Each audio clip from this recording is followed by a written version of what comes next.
Hello. Wow, yeah, everyone's checking out the truck. It's pretty cool. I'm going to start talking while people check it out. I do think a shroud might be placed over it at some point. But in the meantime, we are going to be starting round 4 of the Startup Battlefield. This is going to be the last 5 startups to compete, and then we'll be choosing finalists who will be presenting tomorrow. Each startup on stage will be presenting for 6 minutes. There's going to be a pitch, but also a live demo, which is often very unpredictable and fun. And then there's going to be 6 minutes of Q&A from our expert judges. And then, like I mentioned, we're going to be choosing finalists who compete tomorrow afternoon. And the winner will receive $100,000 equity free, and they'll also get temporary custody of the Startup Battlefield Cup. So, those are the basics of the Startup Battlefield. Let's bring out our expert judges. First up, we have Santi Subotovsky, a general partner at Emergence Capital. Since joining the firm in 2010, he has been a driving force behind some of its most successful investments, including leading Emergence's investment in Zoom when it was a little-known startup. Next up, we have Ben Quazzo, a partner at Accel, which he joined in 2014, and where he focuses on enterprise application and consumer tech companies. Prior to Accel, he worked at Voxy, a New York City-based education technology startup. Next, we have Doug Pepper, a general partner at ICONIQ. Prior to joining ICONIQ in 2019, Doug was a managing director at Shasta Ventures. Next, we have Ross Fubini, founder and managing partner of XYZ. He's made a career as a successful early-stage technology investor and is passionate about connecting people to build insightful products. Last but not least, it's a little bit of a tongue twister, we have Leslie Feinzaig, founder and general partner at Graham & Walker, an early-stage venture fund backing extraordinary founders and ideas that break the mold. Prior to launching the fund, Leslie was a 2x startup exec with 8 and 10-figure exits. So let's give it up for all of our judges. All right, let's bring out our very first Startup Battlefield company for this section. That company is Mapa. Presenting for Mapa is founder and CEO Sarah Lucina.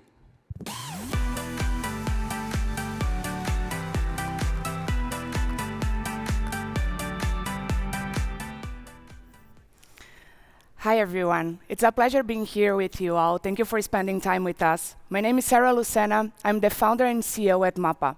Mapa is the first voice AI company to map behavior at scale and help organizations hire better. Hiring is still a gamble. And every methodology, tool, or even recruiters out there, they can help you streamline the process, increase the pipeline, but no one really makes sure that it will really work out. And more often than not, we make the wrong choice. Not anymore.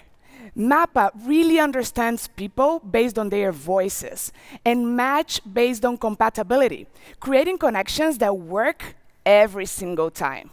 That's because we understand voice biomarkers. Biomarkers are both semantic and prosodic based, and they appear on speech as the amount of verbs you choose to use, which allow us to understand if you are more action-driven or somebody that needs to build conviction before acting.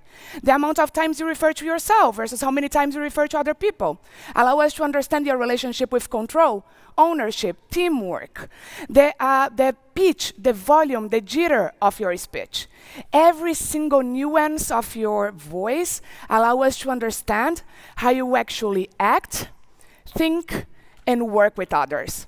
I hope you guys are curious to see how our technology works, because we are going to do a quick demo right now. Our demo, with only 20 seconds of voice, and we have Anthony here that agreed to help us out with the demo. With only 20 seconds of voice, we are able to decode behavior at scale. We're going to ask a very simple question to Anthony to really understand what lies behind the words. The question, Anthony, it's what are the 3 best decisions you ever made in your life? And when you are ready, you can just give us a thumbs up, and we start recording. What are the 3 best decisions you've ever made in your life? The first best decision was deciding to become a tech journalist. I told myself I was going to do that for 2 years and then go back to real journalism. That was 17 years ago. I had the exact same metric when I moved to New York. I told myself I'd go for 2 years. I've been there for 12 years now. And then the third best decision was going on a Tinder date with the woman who is now my wife. Should I keep going? Oh, yeah, so tech journalism, I mean, it's great. I didn't time this out. This is not an easy question. It's not. I agree with you. It really helps us get a bit of a better understanding of who you are. Now we are processing your voice through our models and really extracting every single biomarker we can from your voice. Again, this is a quick snapshot of what our technology can do with only 20 seconds of audio. So, Anthony, here we have how you think. You think with clarity over ambiguity, which means that you really need structure and work better with folks that can give you frameworks. You are allergic to wing it, so you don't like improvisers at all. You like people that come sharp because you always come sharp. And you're gonna be focusing on delivering the best results you can. Doing that through following strict processes and double checking along the way. And the way you work with others is that you prefer to work with folks that gives you a structure. You're gonna mesh well with individuals that set the framework and allow you to get the job done. How do you feel about that? I'm gonna say 1 and 3 are pretty accurate. Winging it, I think I've had to become comfortable with that doing Disrupt. That's a great answer. Thank you so much for participating. We're going to come back to our slides right now because Mapa, and as you guys have just seen, can go very deep in understanding human behavior. And we've been doing that for the past 2.5 years, transforming the way people connect. Mapa has been serving over 130 clients in the US alone, from startups, SMBs, to big corporations, companies like Renault, PW, RingLogix, and so on, with a 98% annual retention rate on every hire made through our platform. If you guys want some reference, the average industry turnover for employers is 30% against the 2% that Mapas deliver. We've been growing 136% year over year and just crossed the mark of $4 million in annualized revenue. And the great thing is that we've done that completely organically. We have a very clear path to $100 million in ARR. Mapa started with hiring, but that's just the beginning. Tomorrow, we're going to be helping investors here in this room making the right bets. Companies converting the clients faster, insurers pricing correctly based on behavior, students getting into the right schools, and most importantly, every single person finding their soulmates. The opportunity is huge, and the tomorrow is already here. Mapa has launched its API, and it's already empowering different industries across the board. Our technology actually allows any company to build personalization at scale, and we've been working with venture capitalists and universities to help them do that. Draper Associates, for example, has been using Mapa through their pipeline of founders and have gone from an interview to a check 10 times faster. We have been building the moat by not being another GPT rep. Mapa actually built this technology from the ground up, backed by 40 years of academic research and having built the most well-curated data set in the market. And we have the team to combine science, hypergrowth, and data modeling to take this vision all the way. So thank you so much for joining us in building the future of connections in which every connection succeeds every time. Thank you. All right, judges. So tell us more about what data you used to build this model. How did you build it? So the model, we built it on a 4-layer structure. So we first extract the voice biomarkers. Those are mathematical equations. Based on that, we then correlate those biomarkers with behavioral tendencies. The first way we went to build that model was first applying traditional methodologies of behavioral mapping into a golden data set. After doing that, we injected every single article and paper that were in the market into that LLM, so it could start understanding how behavior and speech actually correlate. Once we did that, we went into the market and started creating behavioral loops throughout our product that could correlate the first assumptions our models were making. We then started labeling that data manually and worked with a bunch of different professionals from both psychology, psychiatrists, and machine learning engineering. Having that original golden data set allowed us to actually contrast the results our data modeling was offering across the process and getting us to a point in which we are right now that we offer 85% more accuracy than traditional methods. Thank you. You don't have to wait for me. Go ahead. Congratulations, this is great. As a fellow Endeavor entrepreneur, I'm glad to see more companies coming from Latin America. How do you measure outcomes? I mean, you're talking about retention, you're talking about time to hire. Can you measure if your technology not only enables you to hire the right people, but enables people who are going to deliver the right result? For sure. Essentially, what we look at is compatibility. We don't understand behavior traits as good or bad. We understand how compatible this connection is to take the best of the both of us. So when we are matching folks, we are optimizing for them to get the best results together. That being said, some of the metrics that we use for that is understanding how long they stay working together, but we also offer payroll through our product. We are not a payroll solution, but we work with partners that allow us to understand, for example, when people get raises and when they scale within that organization, allowing us to understand how satisfied that company is with that connection. Another metric that we use to value the quality of the connection that we made, it's providing both candidates and companies with their own reports. The same thing we did with Anthony, but on steroids, we do with our clients. They have access to every single piece of data that we analyze based on their voices, and they help us continue training the model based on their own feedback. Thank you. I think you probably know there's a prior generation of companies like this, like Pymetrics, you may have heard of. How are you different from those prior generations in terms of the technology and the outcomes that Santi asked about? That's a great question. I'd say the key thing in terms of how we differentiate is the amount of data we are able to leverage. The advancements of AI, and I know this sounds cliche, really helps us to leverage data in a level that was not possible before. But that also comes with the deeper understanding, and as we speak, that is happening, right, of human behavior. This is a relatively new field of study.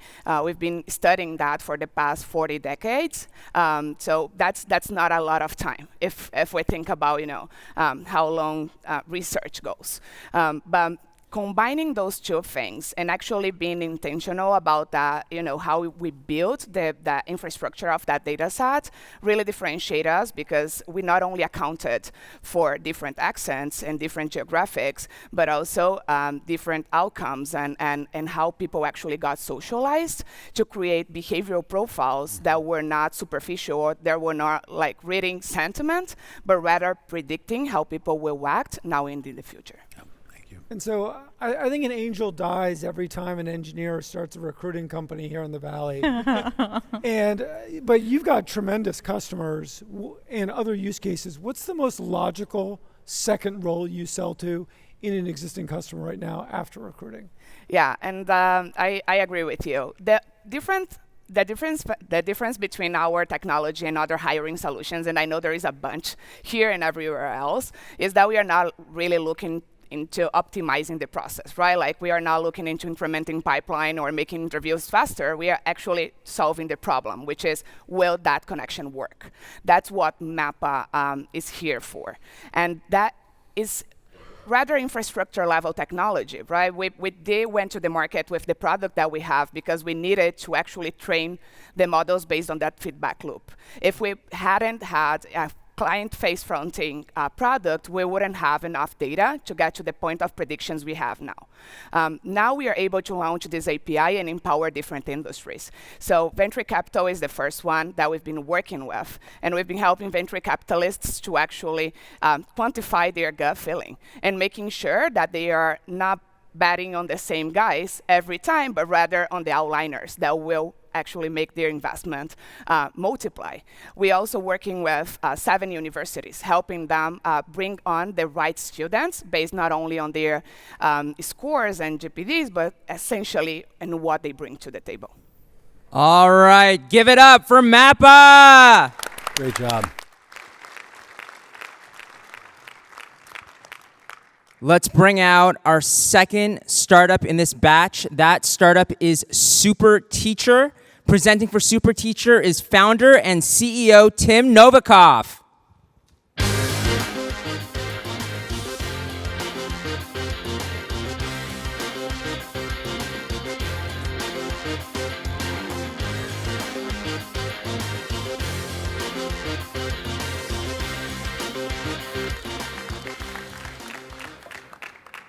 All right, so just keep your hands on your neck. Hi, my name is Tim, and I'm a former teacher. My parents were teachers, my grandparents were teachers, my wife is a teacher, and my daughter wants to be a teacher when she grows up. After 4 years of teaching in public schools, I went to grad school and got a PhD in applied math, but I was still proving theorems about mathematical models of educational software. I later started a company, sold it to Google, and became a product manager at Google Photos in charge of AI features, and I led an AI developer tool called Google Colab. And then recently, I quit Google to go back into education, but this time as a founder, with a mission to democratize access to private tutoring. Tutoring is the most effective intervention that's ever been studied, by far. In random control trials, children who get private tutoring do 2 standard deviations better than the baseline.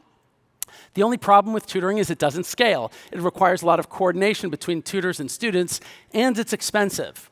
Even at the low end, $20 for a half-hour session, $20 a week is still $1,000 a year that most families can't afford. Meet Super Teacher. Unlimited private tutoring available 24/7 without the need to schedule in advance, all for under $10 a month with our annual plan. That's unlimited tutoring in reading, math, science, art, poetry, geography, mythology, unlimited tutoring in every subject for all your children combined for under $10 a month. And this isn't fantasy, this is reality. We are on the App Store, we're on the Play Store, we're on web, and we offer free trials. And today, over 20,000 families have upgraded to the paid subscription. Now to show you what it's like, here's my daughter, Michelle. Go ahead. Hi there, Michelle. Great to see you.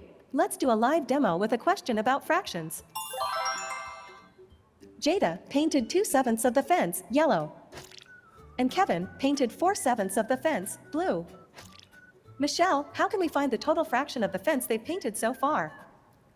Add the fractions. Good call. We can add the fractions. So, Michelle, what's 2/7 plus 4/7? 6/14. 6/14? I think you may have added the denominators. Remember, when adding fractions, you shouldn't actually add the denominators. Let's give that another try. Michelle, what is 2/7 plus 4/7? 6/7.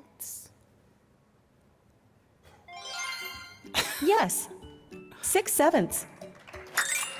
You can actually see, when looking at this fence with 7 pickets, why we wouldn't want to add the denominators when adding the fractions. 2/7 plus 4/7 is 6/7 of the fence in total, not 6/14. Michelle, great job with the live demo today. And say hi to everyone at TechCrunch for me. Great job, Michelle. Sure.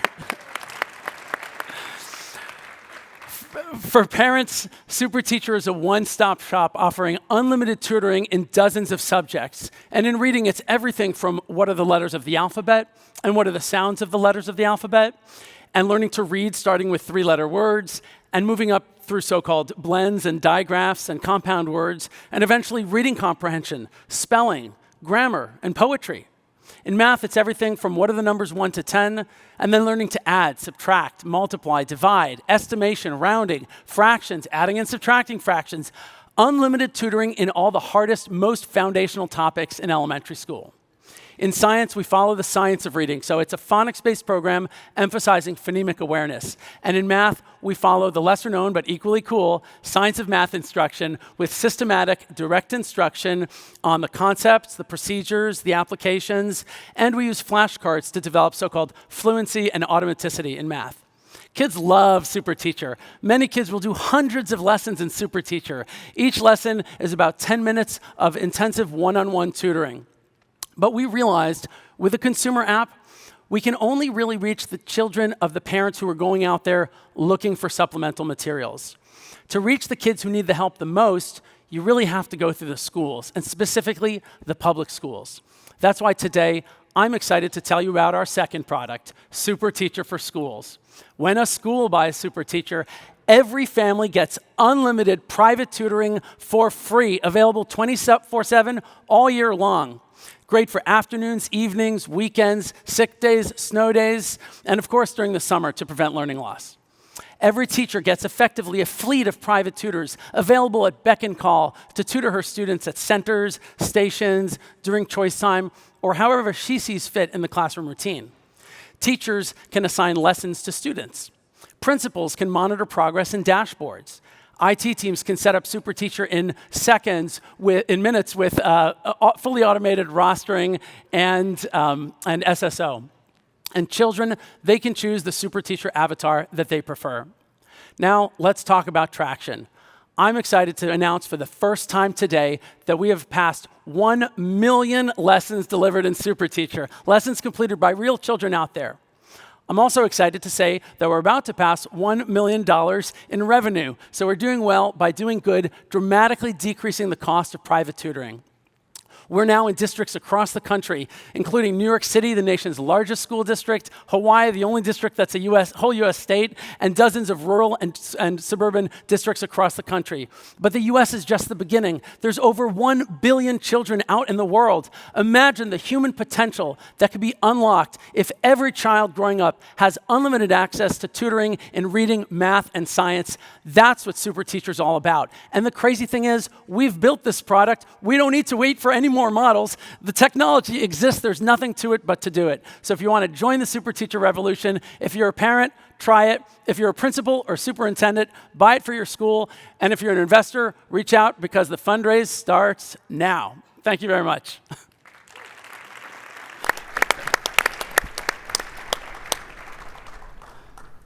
Okay, judges. Tim, congratulations. Congrats. Michelle, congratulations. Thank you. I have a question on pedagogy as I think about elementary school learning. Each child learns at a different pace, and I think customizing that tutor experience is really important. How do you bake that into product, and how does that manifest for the user experience? It's a great question. So Super Teacher is actually used in at least one school that's just for children with severe cognitive impairment, so 16, 18-year-olds who are still learning addition. It's also used for children for enrichment and acceleration. So it really is that adaptive. It's simply not that hard. You know what kids tend to say, and you can actually plan for all the answers that kids give. I have 4 users at home that are going to try it, so I'm going to give you the feedback later. When you are approaching the school districts, what are your thoughts? What is the sales cycle? What does it look like? I mean, it's been really challenging to get to scale by selling to school districts. Yes. So definitely true. So the sales cycle for schools, all the things that people say are true. It's long, it's difficult, you have lots of stakeholders. There are two ways that people go about it. Sometimes you go bottoms up from the teachers, and then you have to get buy-in from the principals and superintendents. Others will go top down from the superintendents, and then it has to trickle through to the principals and the teachers. We go middle out. We start with the principals. So our go-to-market is to go to principals conferences. We meet lots of principals, and then we follow up with them, and we make sales from there. But it is difficult, and now that we're in a bunch of schools, we're looking to actually move into a top-down motion, starting with superintendents. But it is very challenging. It's true. Yeah. Could you talk a little bit about the tech stack that you've implemented here? Sure. So we use neural network-based speech recognition. We have neural network-based natural language processing. We have neural network-based AI voices. The way the product functions is using WebRTC, so it's like the child is having a Zoom call with a virtual tutor in the cloud that's just infinitely scalable. And we use, in the background, we have a partnership with Anthropic, where we use Claude for coding and to develop more productivity among our teachers that are creating lessons. We also use OpenAI models for some other stuff that's teacher-facing, just not student-facing. We never want to risk hallucinations with children. It's just not worth it. Can you give us a little bit more on the traction side? 1 million lessons, $1 million, 20,000 paid. How that's grown, kind of what's the trajectory there? And then maybe some of the conversion rates from free to paid, and then retention rates as you look at them? Yeah, so there's a bunch to say about that. I think the most exciting thing is that Super Teacher for Schools is brand new. This is our first school year. And right out of the gate, we went from 0 to 100K in the last few months. Pretty much, no revenue concentration. It's like 20 schools at about $5,000 average. The challenge on the consumer side has been the LTV to CAC. We've gotten it up sort of from a little bit more than 1 to a little bit less than 2, but it continues to be a challenge, to be totally forthright about that. And we are seeing some wins with improved creative and improved tactics on marketing. We're also seeing some sort of synergies when we go to schools. That leads to a lot of word of mouth. And of course, we also have some inbound school interest because the parents or the principals or the teachers are parents. In fact, the number one way we make a school is when the principal says, well, let me try it out with my kid at home. The sale is pretty much made at that point. Yeah. Also a super user of tutoring in my household. In my experience, part of what makes the tutor so successful is the relationship that they that they have with the child. Yeah. And their ability to keep the child's attention. Like kids learn a lot more when they're interested in what they're doing and like the person that they're doing it with. Totally. Yeah. So tell me a little bit about how should we think about how AI changes that? Yeah. Like, what does the future look like? Yeah, people I think often underestimate how organic I don't want to say a relationship, but think about Mr. Rogers, right? It's just a television screen, but it's wonderful for the social emotional growth, and kids have a sort of almost relationship with Mr. Rogers. There's no reason you can't do the same. In fact, it's even easier when the super teacher is actually using the child's name, engaging them by saying the first name of the child right when they're asking the question. It's also fun. Super teacher never loses patience, is never mistaken, is always encouraging. So it actually has some advantages, even in that regard, over traditional tutoring. But it's true, look, the best thing you can do is have a warm, long-term relationship with the tutor and the family. That is the best. The problem with that is just that it doesn't scale. And even people who can afford it and are looking for it, sometimes they get tutors that are not the best. But the reliability, scalability, and availability of Super Teacher, is what makes it worth it. It's a great question. Thank you. All right, one more round of applause for Super Teacher and one of the best Disrupt demo assistants ever. Great. Great job.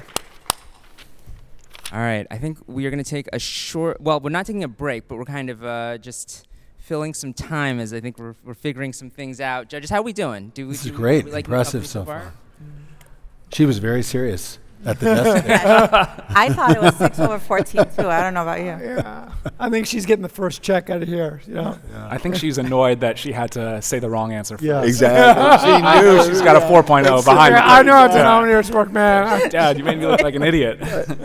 I think she almost blew up the demo. Been in other pitches where founders have brought their kids in? I mean, I raised my entire first fund with a baby on my lap over COVID, and we got to the point where, like, every time I had the baby on my lap, I closed the investor And so my team started calling her Ruth the Closer. Because you can't say no to that cute baby face. To this day, she's like 6, she's terrible. I have one that's relevant. When my last firm invested in the Farmer's Dog, which is like a healthy dog food company, all the partners brought their dogs into the pitch, and we had them sitting on the chairs when the founder walked in. Aww. Which was not kids, but Chaos. pretty close. See, this is kind. My 9-year-old sits here, it's like, I don't think it's gonna work. It's like, and then proceeds to tell them it's not a good idea. I'm like, they haven't even started yet. She's just the harsh one. Would any of you, if you had gone that demo with the 20 seconds, how do you think your results would have been good? Would you have felt good about what do you think your results would have been? Being tutored on the disrupt No, I'm sorry. I jumped to the Mapa before, which I'm still traumatized by having to. You did a great job. That's stressful. You did great. That was stressful. Yeah, did you feel like you learned something about me? It's awesome that you had 3 good decisions already in life. I feel like I'm at 1 or 2. So yeah, you nailed that. You were clearly prepped for that question. They told me ahead of time on Sunday that was going to happen, and then I had completely forgotten about it. And then they walked on stage, and it slowly dawned on me that I was actually going to have to do something, and then we figured it out. But Okay, let's thank you for your patience. We're just resolving some technical issues. But now I can introduce our next startup battlefield company. That company is Campus AI. Presenting for Campus AI is founder and CEO Aurelius Gorski.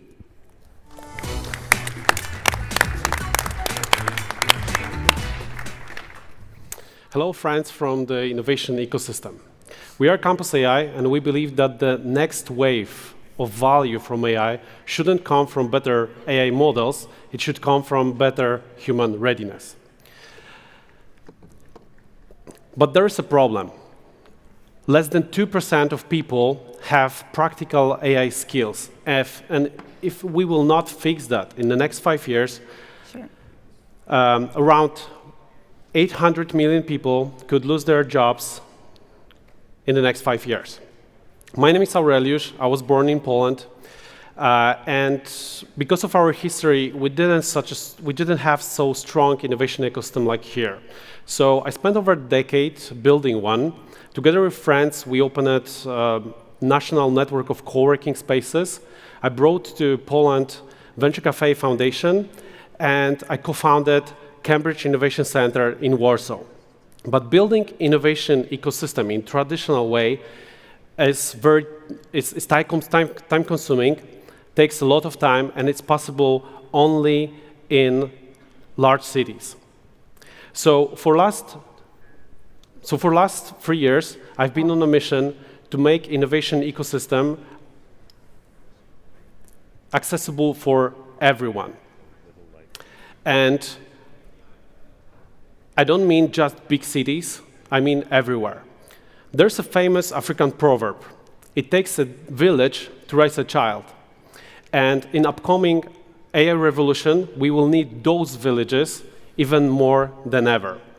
So I came with the concept of virtual innovation district, a place where everyone can start their AI journey and grow within local community and contribute to growth of local innovation district. So in 2023, I started with educational part of the district, Campus AI. It's a blended learning platform focused on helping non-technical people to acquire AI skills in technology-agnostic environment. To do it right, I invited 2 professors from Harvard, MIT, and Kosminski University.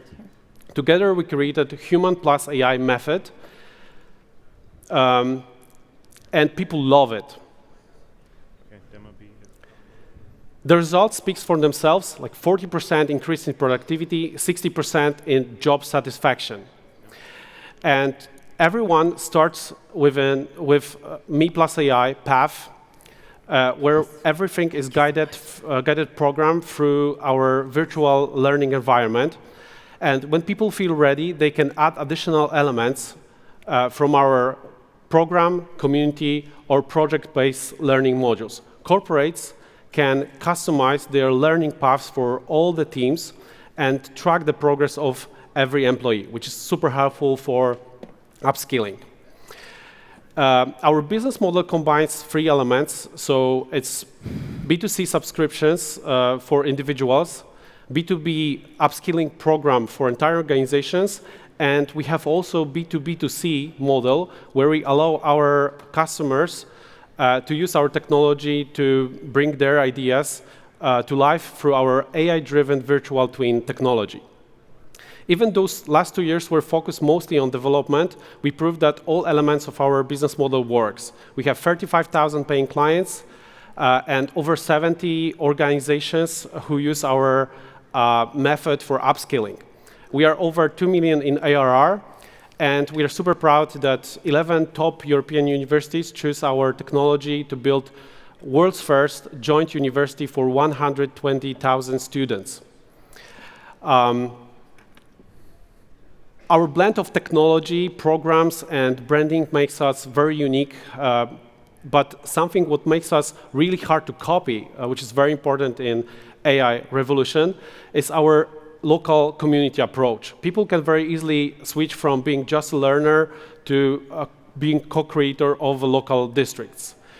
It's like Roblox for doers, but instead of building separate worlds, we are helping people to build their local ecosystems. And I think this is a great moment to show you a live demo how our interactions inside the engine works. Olena. So welcome to the AA book space. First, let's meet AA Mary, who will give us our first quest. Hi, Mary. I'm at TechCrunch. Want to say hi to everyone.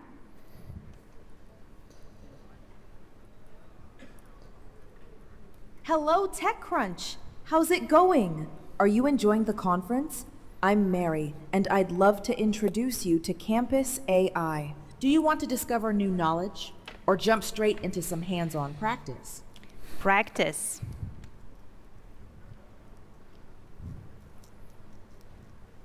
Discover projects from our community in the Me Plus AI gallery, and then design your own. So we have our quest. I will quickly show you around. This is the space where our users can prototype books with AI. And now we're going to Me Plus AI Gallery, where our community can showcase their amazing projects created with the help of AI. And if we're interested in any of those projects, we can come closer, interact with it, and get ideas for our next project. And with that, we've completed our presentation, so let's head back to the slides. Great, thank you, Olena. Olena is our VP of Expansion, and I have privilege of leading a very amazing team of 40. We are backed by amazing investors, community, and partners. Wrap it up. The market is huge, so it's 4 trillion, and it will be growing for the next decades. And we see Campus AI in upcoming few years in 40 countries. We can grow organically, going country by country, but we don't have time. We are raising right now $5 million US dollars as a part of our 20 million A round to scale Campus AI by 2030 to 40 countries. And if you would like to be part of our community in US, we are launching program for our early adopters, and you can learn more by scanning this code or going to techcrunch.campus.ai. Thank you very much. Okay, judges. Just for me, maybe like who's the ideal customer that's going to be using this, or end user, and maybe some examples of skills that they're going to be learning. Like what are some of the core skills that you're focused on right now? So we have, as I mentioned, program for B2C clients, so any individual, and we are focusing on non-technical people. So we are creating an environment where they feel safe, and they can, like my mother, can start, and also a software developer, because we are focusing on not only on AI technology, but we are helping people understand how AI will be changing industries and how they can prepare for that.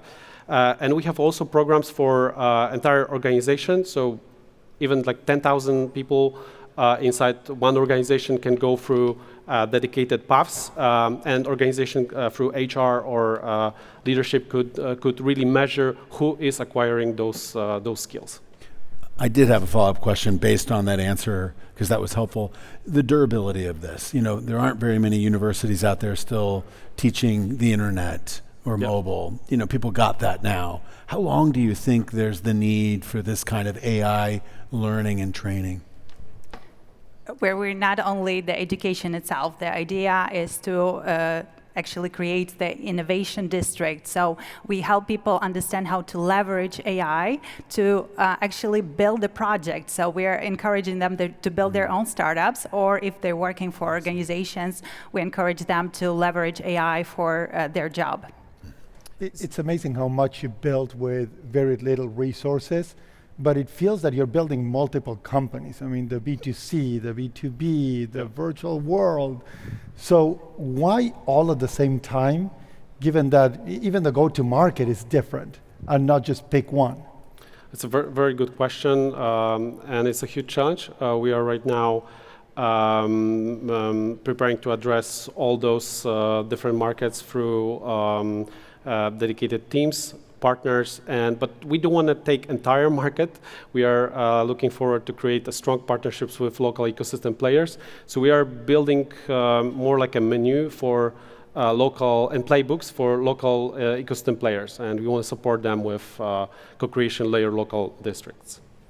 So you're at 2 million of ARR today, on your path to 20, on your path to 200.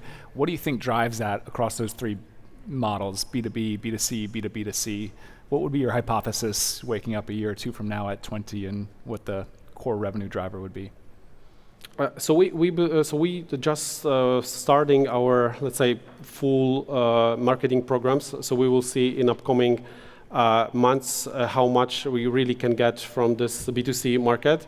But just to give you the perspective, in just 1 year, we convinced 70 corporates to work with us. So we are very capable to do that. And these are globally technology companies. So we definitely see that even if the company has a lot of technology people, there's still a need to educate all the others who have no technology background. So even the big enterprises are interested in our product. Maybe I can add also one thing. We are in advanced conversation with also local leaders to provide large, like mass scale upskilling programs, because we see a huge need of helping people prepare for fighting with disinformation or understanding, like finding out some content is deepfake. So we are ready to address, let's say, 10 million clients with this system. Is there a network effect? Like once I'm in the system, is there a benefit that Doug gets when he joins the system? Actually, our product is built on network, because the idea is to bring different players like startups, government, universities, researchers, so they can actually interact with each other, build products together. So definitely the more people are there with different backgrounds, the better. And the idea is to actually encourage them to do something with their knowledge to build products. And actually, especially we're looking forward to those projects that will be have positive impact on the world. And our multi-agent applications that are working inside the ecosystem will be able to connect startups with investors at some point and do many other things. So we see this as an ecosystem for many micro applications in the future, but we don't want to provide everything from as a company. We want to partner with a lot of amazing startups and local ecosystem players. All right, give it up for Campus AI. Let's bring out our next startup. That startup is Unlisted Homes. Presenting for Unlisted Homes is founder and CEO Katie Hill.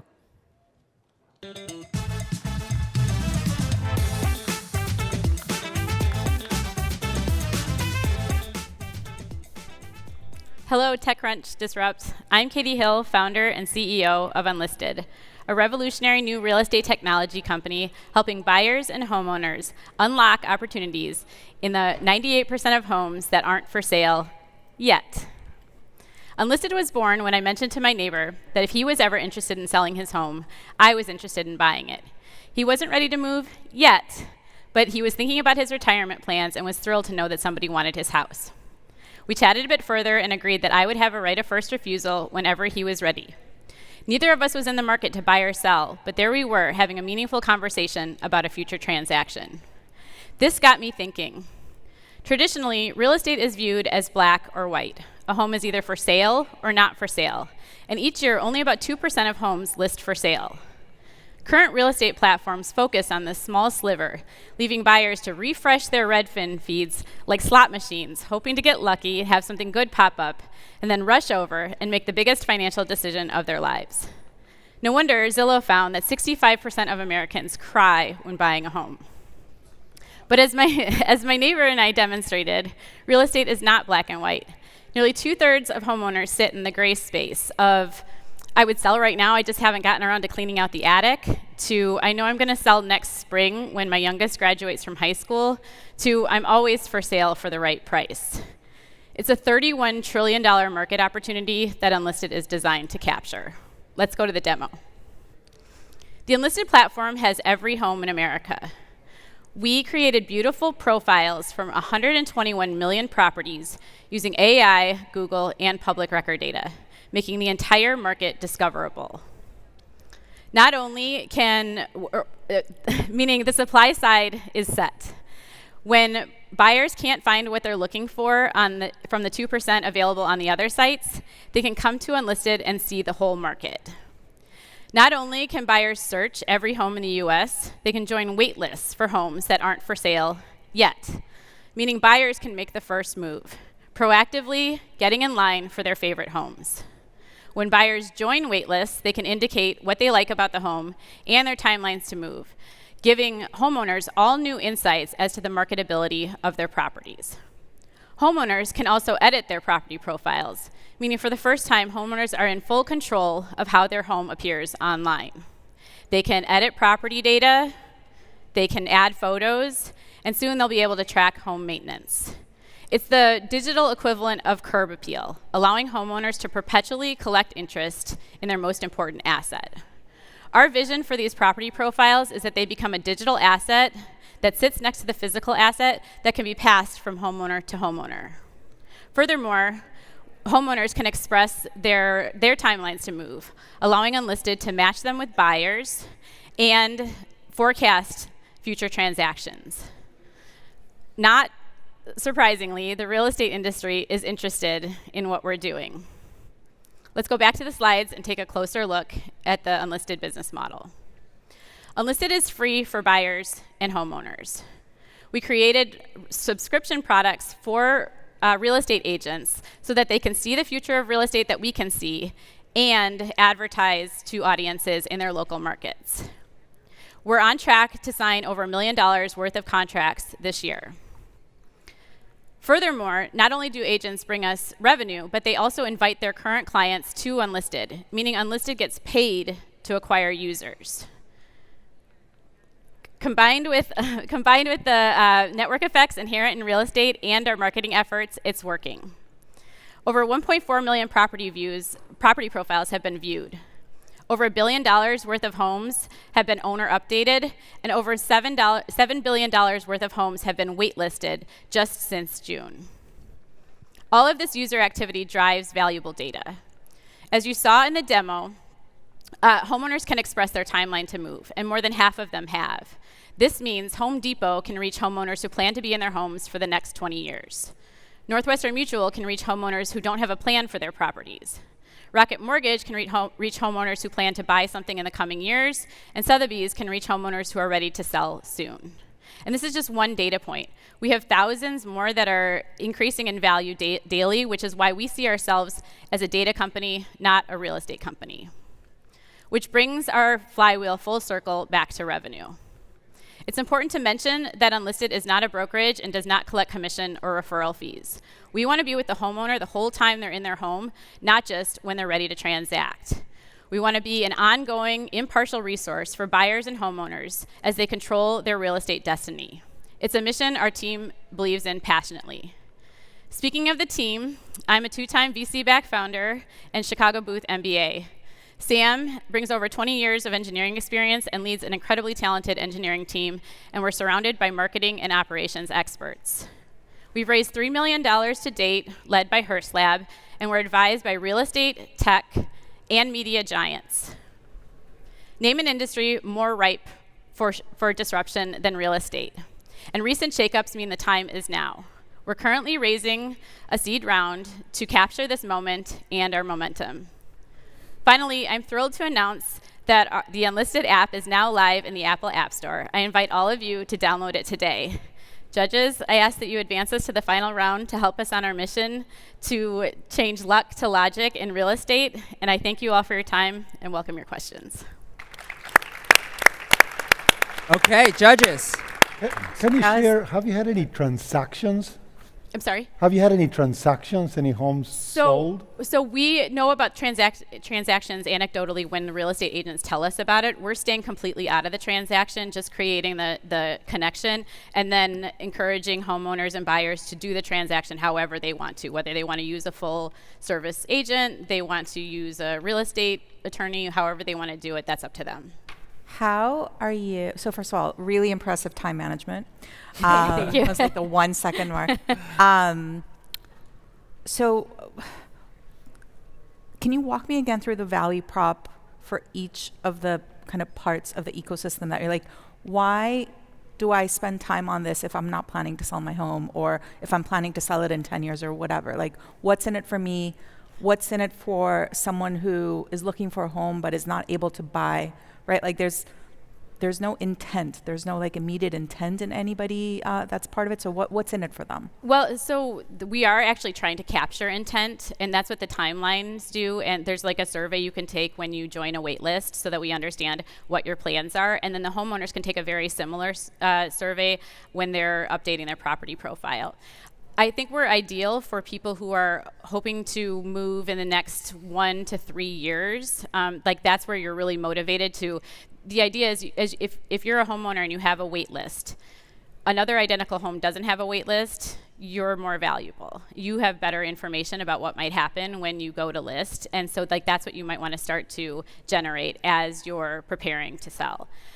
If you're not planning on moving anytime soon, that's where our home maintenance platform will come in terms of tracking your home maintenance. And then again, the idea of 2 identical homes. One has a complete, thoughtful, publicly visible record of what they're doing. The other home doesn't. And the one with the better record is going to be worth more money.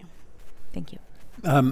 Really interesting. What is the distribution strategy to get both homeowners and potential buyers into the system? And is there any reason to go local markets by markets so you have density? Yeah, that's a great question. So a key part of our strategy for go-to-market is that we have a strategic partnership with the Hearst Corporation, which has local media outlets throughout the country. They're particularly strong in Texas and Connecticut, so that's where we're starting. And then I'll toss it over to Sam, too, to talk a little bit about how we're getting so much awareness on the platform currently. Yeah, our SEO is doing great right now. We were very mindful of doing full site maps for every property, every zip code.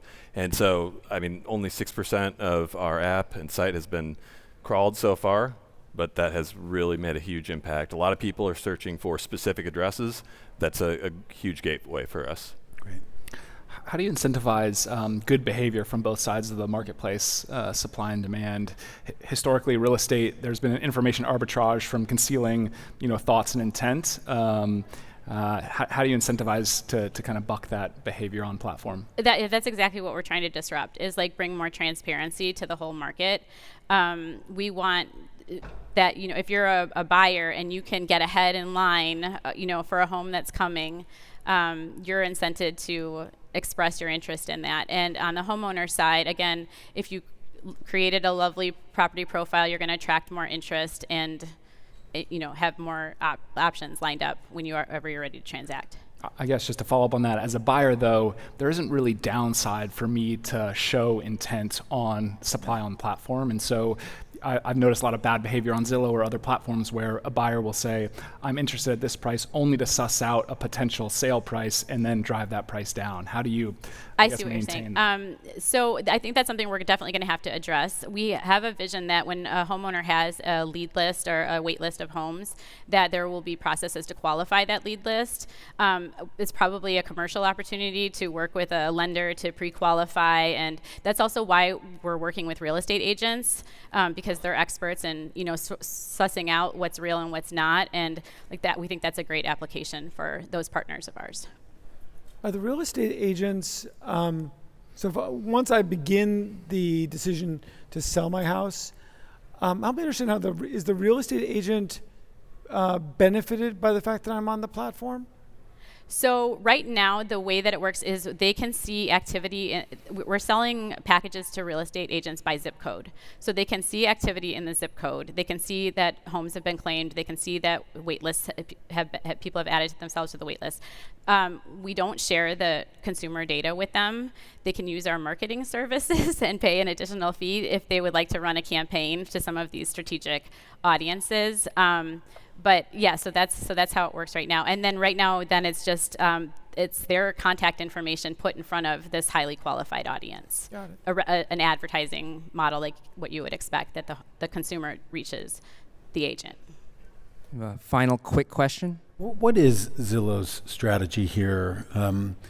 What have they done in this area, and how hard for them to add the wait list? And people go to Zillow quite often for the real estate porn that exists out there, and they could add something like this, I think. Tell me about that. Yeah, that's a really great question. I actually had an opportunity to meet Rich Barton a couple months ago, and they are really focused on the super app. They're leaning harder and harder into being part of the transaction. So we feel like that's where they're focused. The other thing is there's rules around the MLS data, which we're explicitly not using. We're only using the public record data, where it's challenging for those kinds of organizations to mingle MLS and non-MLS data, which is why there's a moat there to kind of keep us separate. Interesting. Okay. All right, one more round of applause for Unlisted. We have one last startup competing in the startup battlefield. That startup is Unthread. Presenting for Unthread is founder and CEO Tom Bashan.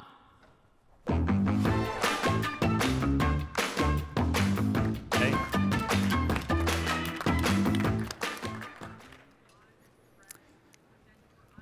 Hey everyone, I'm Tom, co-founder and CEO at Unthread. Unthread is the AI native help desk for internal teams. By now, nearly every major company has adopted either Slack or Microsoft Teams as their primary operating system where internal communication happens. In a lot of cases, this has completely replaced email. What this means is critical operations are now happening inside of these chat threads. The problem here is that ops teams like IT and HR are drowning in thousands of these requests that come in through channels and DMs. I know that everyone in this room is guilty of sending a message like this to one of your teams, and you can see how easily critical issues get dropped. That's why we built Unthread. Unthread solves this by bringing together AI automation alongside human ticketing in a tool that's built natively for chat apps like Slack and Microsoft Teams. We do this with what we call conversational ticketing. Anytime a message comes in, our AI agent makes a decision about what to do next. This could be calling one of our 100+ integrations. It could mean searching the wiki for the answer. It could loop in a human, or it could just do nothing. Not every thread needs a bot to be involved.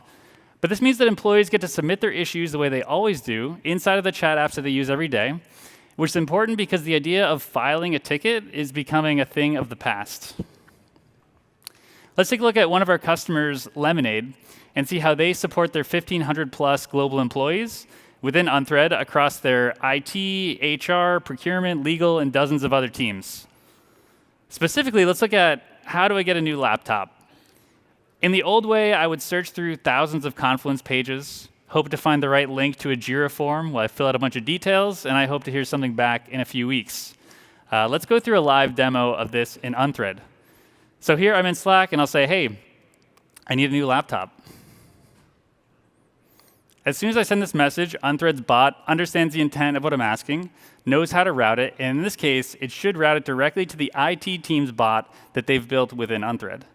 So it says, hey, Tom, jumping in to get you a laptop, tells me what to expect. It gives me some details from their wiki page on the policy around laptops, and it gives me the option to choose.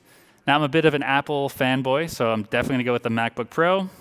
And it pulls my address from the HRIS system, like Workday, so it knows exactly where to ship it. So let's confirm. Great. Now it's just waiting on my manager to approve. Thankfully, Karim over here is my manager, so hopefully he will approve this request for me. And as soon as that happens, which it did just happen right now, Unthread is going to, behind the scenes, go off and actually talk to the CDW API, purchase a MacBook Pro, ship it to the address on file, and then give me the tracking number so I know exactly when it's going to arrive. This whole request took just a few seconds, and so I'm going to let the team know they did a great job. Thanks. So let's go back to the slides. So getting a laptop, that's just one of the thousands of different types of requests that come in through Unthread every single day. And for a company like Lemonade, across all their operational teams, we're automating nearly half of all of the employee requests. You'll probably see some chatbots out there promising 95% automation rates of very specific use cases, like resetting a password. This is 40% of all the work happening internally within these teams.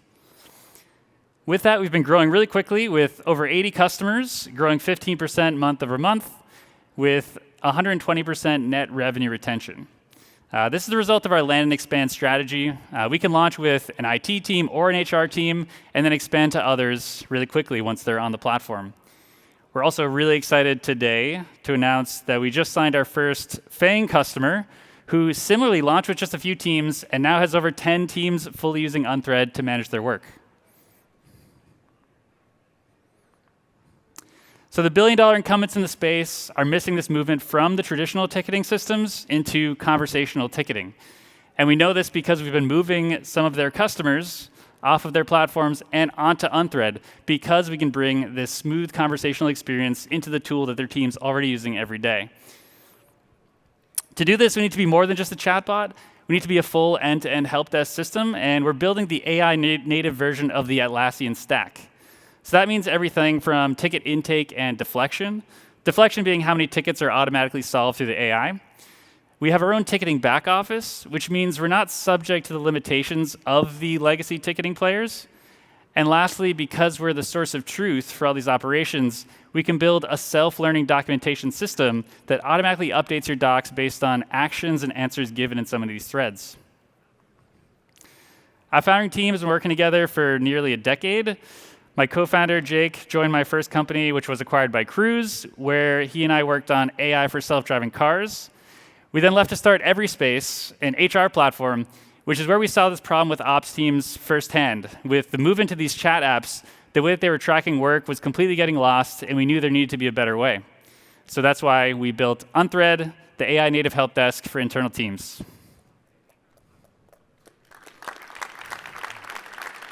Judges. So this is a pretty crowded market space, both incumbents and in new emergent companies.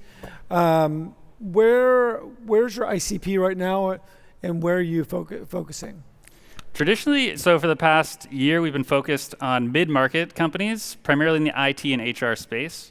That said, a lot of our newer customers, you saw like a Fang company can come in, and we still provide a lot of value there, but we've been going after primarily mid-market. What do you expect Salesforce and ServiceNow to do about this? I mean, ServiceNow has been going into CRM, Salesforce owns Slack, so how are you going to play that? Oh yeah, they definitely want a piece of this. ServiceNow bought MoveWorks, as I'm sure you all saw, to try to break into this space. Someone like Salesforce, I think, is going to struggle with the fact that they're trying to keep everyone in the Salesforce platform, whereas a lot of companies need tools like HubSpot, like Microsoft Teams, that are outside of their ecosystem. And then something like ServiceNow, I think the reason they bought MoveWorks is because they realized their system is built so much for this old way, they're struggling to adapt to the conversational ticketing way of doing things. Who's the internal champion buying this product? Ops can span a lot of different departments and is relatively horizontal across an organization. So who is kind of core champion and where you're seeing the most success right now? Yeah, usually on the IT side, so it can be either the head of IT, it could be the CIO. they're the ones who are making a lot of decisions about what tools they want to bring into the company. And even if they're not thinking about just their own team doing this, one value that we've seen is there are a lot of chatbots proliferating at a lot of these companies. Like an engineering team can build a chatbot, like that's easy. And the CIOs are thinking, what are all these chatbots in my system and how can I bring this under one umbrella that I can track and understand? Really impressive customer traction, congrats. What's the unifying theme? Like, what are they buying it for today? Obviously, you're building and expanding, but today, what's the wedge? What's that one thing that's causing them to say, we need to go with you? It's really employees' addiction to Slack. These other tools are not built to handle that, and they're trying to get employees to go to their JSM page and file tickets, and they just won't do it. So for us, we come to them and say, you don't have to change the employee behavior. They can still spam you with requests, but we'll make your life a little easier. So tell me about what you think the evolution of the chat industry is going to be, and how much, like how does your kind of marrying yourself into the Teams and Slack world, which is very much a today state of being, how's that going to evolve over time? Yeah, we try to stay agnostic to Slack or Teams itself. We try to say we work with any chat platform, like we work with Telegram and Discord. Where I think things are going is we're seeing a lot more people adopt our MCP we recently launched, and they're using Unthread from within Claude or within ChatGPT. And so I think we're going to continue to see that. But the problem will remain the same. People will be trying to get work done by chatting in an interface, and they will need formal tracking of this work that Unthread can provide. So I think we will see a lot more movement into the chat apps themselves, or the AI apps, I should say. But you think 10 years from now, we're still going to be typing into a computer and chatting with each other? Or voice, I don't know. We'll be communicating, that's for sure. Any form of communication, maybe it's text-to-speech, maybe, it's hard to say.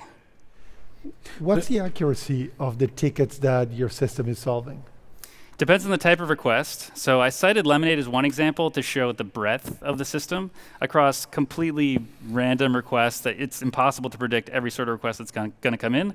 For more predictable things, like I mentioned a password reset or getting access to software, we can automate close to 100%. So it really depends on how well teams have these requests structured, because they might set up policies. But I'm asking about the accuracy. Once you go do those tasks and people report like thumbs up or thumbs down, that's not what I wanted. Yeah, we just did a report on, actually Lemonade also, the AI response rate got a 94% thumbs up rate. So 6% where they were unhappy with it, but I think that's a pretty good response rate. What is the differentiation from competition? Moveworks, for example, you mentioned. What's different? What's going to be better about what you're building? Yeah, I think Moveworks was one of the pioneers in the space. So they were one of the first ones to see this opportunity. Obviously, now they have some restrictions now that they're owned by ServiceNow, so teams that are using Jira or using Zendesk are going to be left out. But I think even Moveworks is hindered by the fact that they launched before these generalized AIs were so good. They invested a lot in building their own ML models. The truth is you don't need to do that anymore to get these sort of results. So that's them in particular, but I think we also talked about there are a lot of new entrants in the space, which creates a lot of noise. There's a lot of people building chatbots to try to automate some of this work. But I think where they fall short is if you're a chatbot that's so easy to throw in a channel, you're also really easy to pull out. So for us, this idea of being an entire help desk system is a core part of the strategy. You have to match this with your documentation. You have to match this with the tool that the ops teams are actually using. Like the IT teams are using Unthread. They're not using JSM. And that's a key part that validates what we're doing is going to be sticky. So how do you do that? How do you get that retention? How do you build tentacles into the business? Because you said that it's just employee addiction to Slack is what's getting your foot in the door. So how do you grow inside? So that's what shows these companies they need to put something into place. So we'll solve that problem of Slack. And we can choose to integrate with some of their legacy systems as a transitionary tool. So if you're using Freshdesk, for example, we'll still sync your tickets over there for the next 6 months until your Freshdesk subscription expires, and then you can move to Unthread. We've got a few cases of that happening. So we'll try to solve this chat problem first, show you that you can manage tickets through our platform, which is also a better experience for the ops teams. I think it's no surprise that a lot of people are looking to move off of Jira and some of these old tools, so we let them see that firsthand before they make the switch. From their cold, dead hands, are you going to? Yeah, exactly, yeah. Well, we're actually running a little bit ahead of schedule, shockingly enough. So if anyone has a final question or two, I think we have time for it. Yeah, do your customers right now author these workflows into these systems, like where I can go build a custom workflow the way that I would in a Jira? Yeah, so we support AI building your own workflows, so we can read documentation and create a draft general workflow, like, hey, for this type of request, we send it to the manager, this sort of thing. But yeah, we have our whole, a Zapier-style drag-and-drop builder, and a lot of teams use that because the AI is great at categorizing intent and initiating different parts of these processes, but certain sensitive things, particularly with IT, particularly with HR, you want to actually have a hard-coded flow that they define within the system where the AI says, hey, do you want to kick off this flow? And a human can say yes. Where's everybody based, and where are you building the company? Remote or somewhere specific? We're all in New York.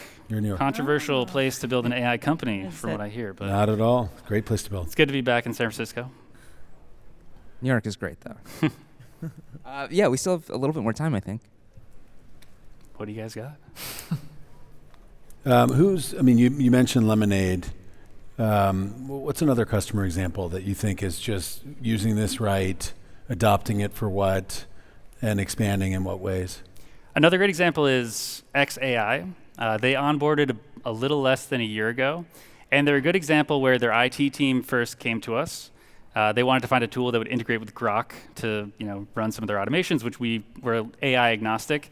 And so we started with their IT team, then their HR team came on board, and now we're onboarding the IT and HR team over at X. So that's just a cool example to see a company that was on Jira entirely before they came to Unthread. We launched with one team, we show the value, and then we can move the teams over. Do you have a perspective on pricing over time? I think we often talk about movement away from seat-based model towards either consumption or automating particular tasks, but that's hard to quantify. How do you think about where we are in a couple years? Yeah, that's a great question, because I think that the default thinking now is that seat-based pricing is dead and it's all usage-based. I do see a lot of hesitation from buyers around that. Our pricing is primarily seat-based. We also have team-based pricing, and we also have usage-based pricing. But the majority of our expansion opportunities do come from this seat-based expansion because there are still teams who are managing and overseeing these tickets. So I think we'll see usage-based increase over time. It's not going to be the driving factor, I think, this year for us. But another thing we can do to control for cost of AI, like that's a big concern, is that the cogs of AI-driven apps are getting out of control. Some of our customers will actually bring their own AI systems into Unthread, so they shoulder that cost, and then Unthread is purely the tool that manages all the work behind the scenes. All right, thank you to Unthread for dealing with a little bit of extra grilling. Thanks Let's for give giving it me up time. one more time for Unthread. Great job. And that wraps up round 4 of the startup battlefield. If you have a favorite startup either from this round or any time in the last few days, go ahead and go into the event app, go to the polling section, and you can vote for your favorite startup. The judges, who have been very patient with some bumpy scheduling, are going to follow me off stage, and they're going to help me choose a finalist who will be presenting choose the finalists who will be presenting tomorrow afternoon. Before they do that, though, let's have one last round of applause for our founders and our incredible judges.